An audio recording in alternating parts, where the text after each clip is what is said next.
Last month, I was driving along the highway, coming back from a trip to my grandpa's house. I can't remember the exact second, but as I was driving, apparently a truck collided with my car, and I was knocked unconscious. While I was out, I fell into a dream, one that will stick with me. I need to type as many details as possible, so here's every single thing I remember. I was a 7-year-old boy, living in New Jersey rather than my real-world home state of Massachusetts. My parents would drop me off at a school I never went to in the real world, and I would play with friends I never met. 2024 and 2025 were calm, upbeat years for me. I didn't care much for world events, so I barely paid attention to the news. It was just my toys, Disney Plus, and my friends, Josh, Emily, and Ryan. We played war and crime-themed video games, and watched hilarious videos on social media. 2026, however, was when things took a bit of a downturn.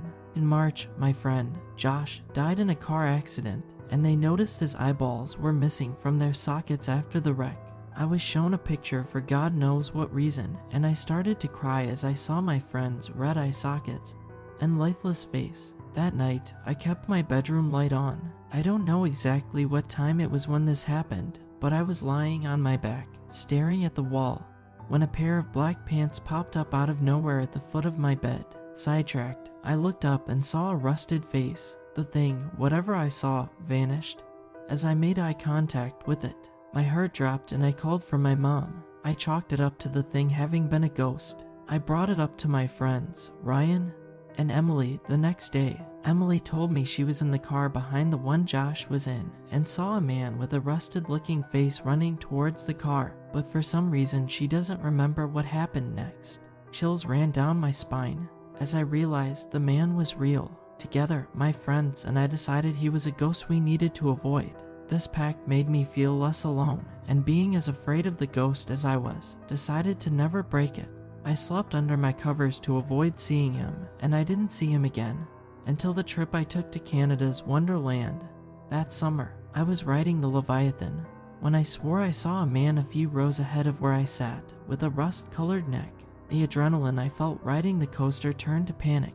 Time slowed and I wanted off the ride. This man stole my friend's eyes and was probably after mine too. Once I was off the roller coaster, I looked around frantically for him. I managed to catch him walking into a bathroom. Was he following me? I begged my mom to take me home as soon as possible. My friends and I decided to go hunting for the man one day, I think before the end of August 2026. They walked into a nearby forest and waited for an hour. We didn't know where he came from, but Emily pointed out he was around at times we felt the most emotional, and we were telling each other how scared we were of him, which had to count. Fortunately, he didn't show up. I was overwhelmed with chills and told the two I didn't want to search for the rusted man anymore and began walking home. 2027 and 2028 were my preteen years. I took my mind off of the rusted man by focusing on my favorite shows and musical artists. For the sake of getting all the details down, I watched a lot of Simpsons, Gumball, and this show called Came Done that went viral. In 2027, the music I listened to was a rapper named Pestilence 40 and a pop singer named Rhonda Miller. In the spring of 2028, I realized I was asexual and aromantic, meaning I didn't feel a sense of attraction towards anybody. I spent a lot of time researching my favorite things while I'd overhear my parents freak out over a war that involved China. I have a hard time remembering anything more about said war. The next time I saw the rusted man was shortly after I turned 13. In 2029, I was going through the pictures of my trip to Chicago, and at the bottom of my camera roll, there was a picture of his face. I jumped. When did that happen? I went into the Photos Details tab and found out it was dated February 5th, 1950. Odd, considering there's no way the phone I was using was manufactured any time around that year, but I sent it to my friends. Both of them responded by telling me the image was coming up blank. I went back to my gallery intending to study the image closely, but it was gone. It had become lost media. A lot of the time after that were just casual memories of being dropped off at school, playing GTA 6 with friends, watching my favorite shows, listening to my favorite music, and joking about secret wars on Reddit and a viral app called BL. nothing much about the man. That is, until sometime in 2032 when I saw him walk by my bedroom window while I was right in the middle of a depressive episode. The chills I felt were one of the 4 emotional highs I felt that year. For the rest of the year, and for a lot of the following year, I felt numb, anxious, and mentally vacant. I barely cared about anything, not even the man or the flu epidemic going on at the time. My friends were going through the same thing, so we exchanged affirmations and shared quotes from singers who were part of an indie wave trying to bring music back to its Billie Eilish phase. I was pretty much over the man at that point. I cared so much less about him, I considered seeking him out to let him kill me. I didn't think I was going to make it to 2034 anyway, so why not? Then in 2033, my depression began to lift, and I started to dread the thought of him again. I started drawing pictures of him and posted them on BL.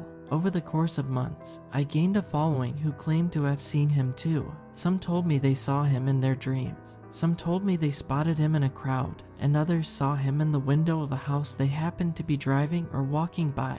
Then there were a few people who told me they saw him running across roads and ripping eyeballs out of the heads of homeless people. By the end of the year, I had 10,000 followers. In 2034, articles were being published about him. He became one of those big internet mysteries with dozens of videos and posts revolving around him and his actions, with some specific autobiographical drawings of mine being used as artistic renditions. Some people made and posted highly vivid AI-generated videos of him performing various tests, like midnight break-ins, murders, and to be jokingly relatable, cooking and cleaning. The videos looked like big-budget movies, and as I watched each of them, I got a deeper sense of dread. I avoided watching the videos altogether as they began to scare the hell out of me. There was a popular form of technology at the time that let people share thoughts and feelings with others. They were little chips attached to helmets that you could wirelessly connect to each other. Aside from joking around with my friends, I used it to let people feel exactly how I felt during my encounters with him.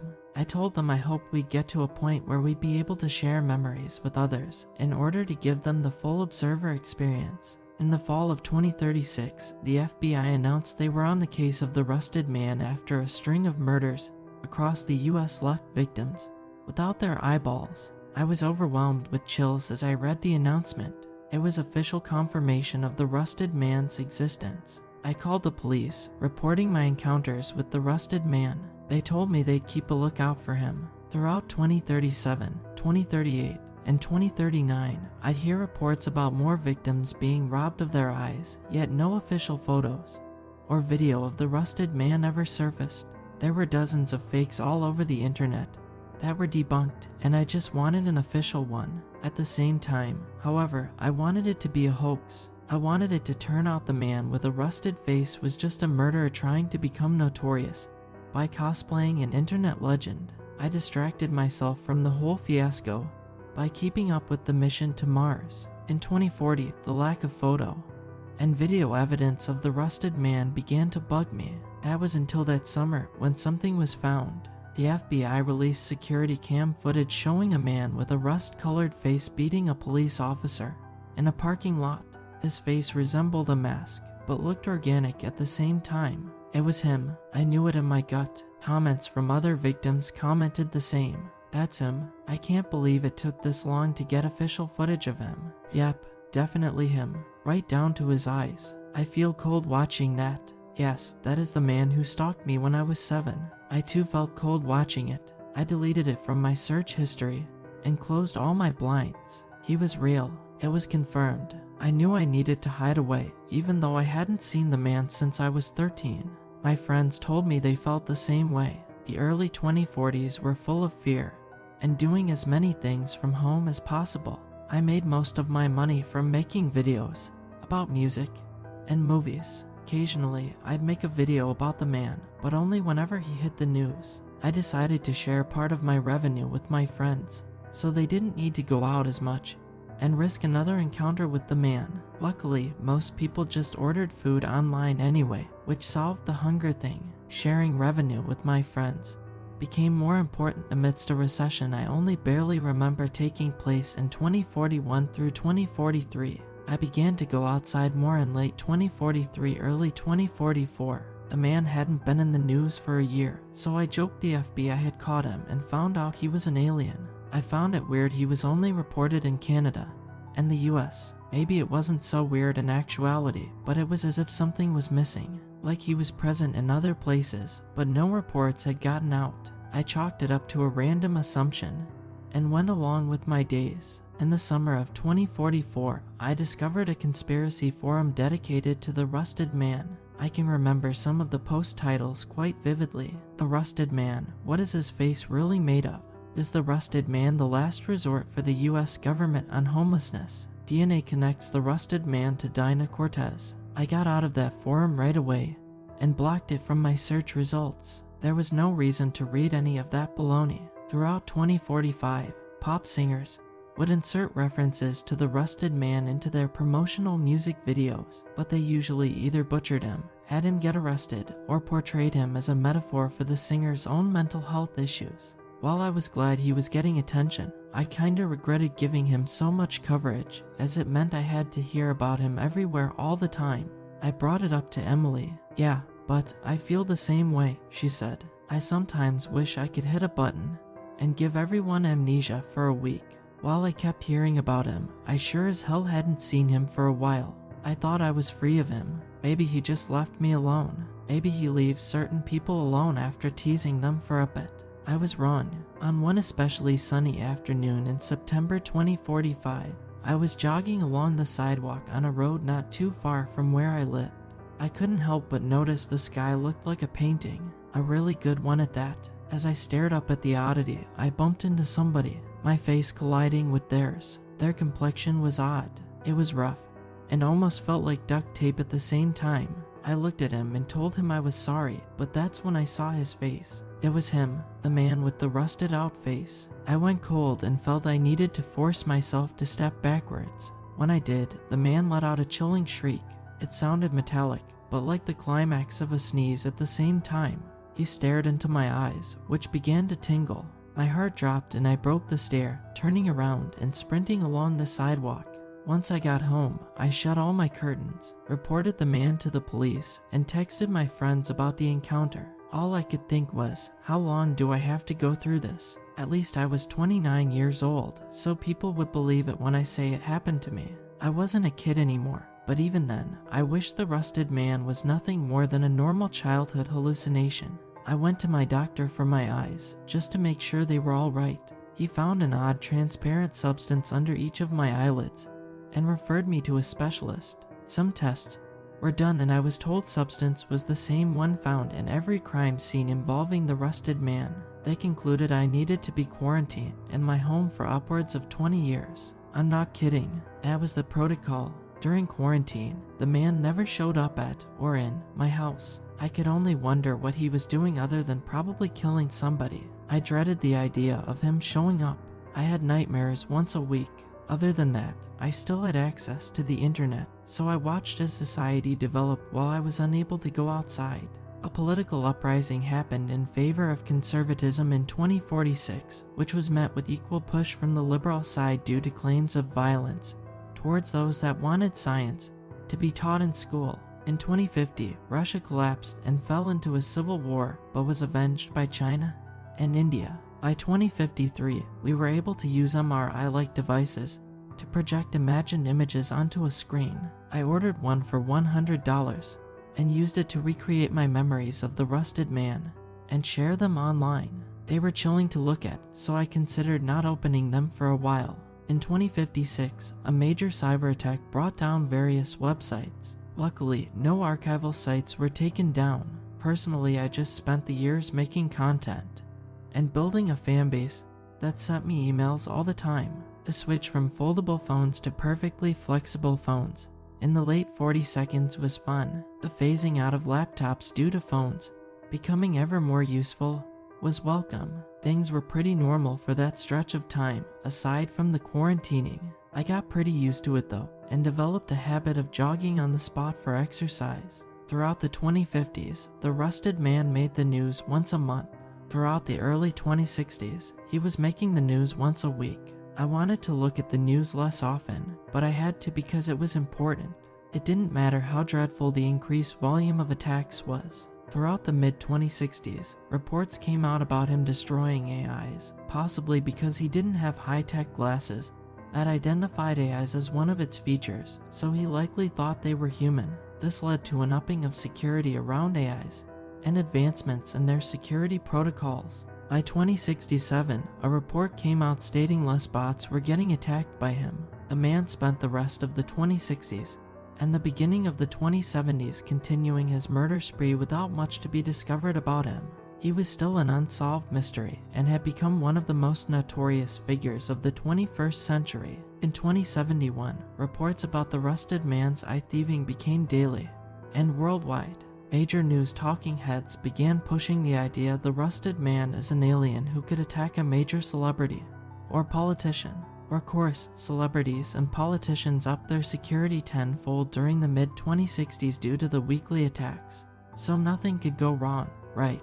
That's what I thought, until May 2073, when a famous rapper named Fenny Don was found dead inside his Atlanta mansion without both his eyes. The security cameras caught the rusted man popping out of nowhere, restraining the rapper to their bed, removing their eyes, then vigorously ripping their brain out of their head. It was mortifying, and many people said they refused to watch it, recreate it, share it, etc. But everybody had to have seen the screenshot of the man standing in the rapper's bedroom 1 second after appearing out of thin air.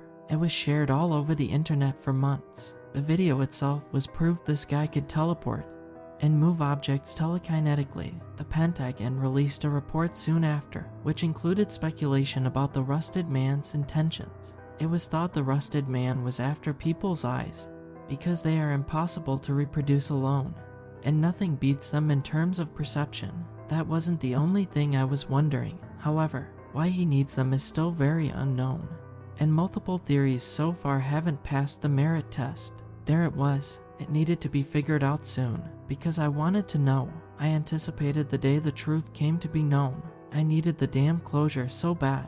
In March 2074, I started to thinking of my life as wasted by the rusted man, and my fear of him. I was 59, and rotting from the inside out. I didn't open up to my friends about it until I started slipping into a depression in May, despite my quarantine having just ended. That was when my friends told me the most assuring thing they could. Remember the little things, and we're here for you. Emily said, yeah, all we can do now is whatever we want to do, because we're probably going to be killed at some point anyway. Ryan said, it was cliche, but true. The emptiness lingered on through mid-2075. Then it sorta lifted. Maybe I was desensitized, but at least I had my friends and the emotionally cathartic shows I was watching. By the end of that year, I was thinking of upping my dosage of antidepressants. Emily, Ryan, and I were hanging out a lot more to make each other happier in spite of our emptiness, and fear the rusted man would barge into our homes, randomly appear on the foot of our beds, or chase us down a road. And it was working. On December 29th, I felt the emptiness lift. Who needed pills? We just needed to stick together like we always had. Emily suggested covering our heads to confuse the man, but I pointed out we'd need to know when he would arrive. We can't wear bags on our heads forever. We'll figure something out, Emily said.